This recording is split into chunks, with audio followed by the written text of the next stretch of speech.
What's the meaning of autochthonous?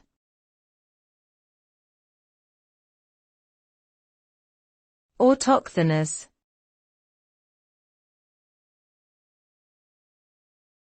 Autochthonous.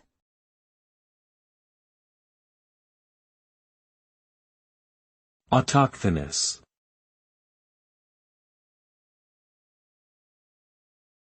Autochthonous.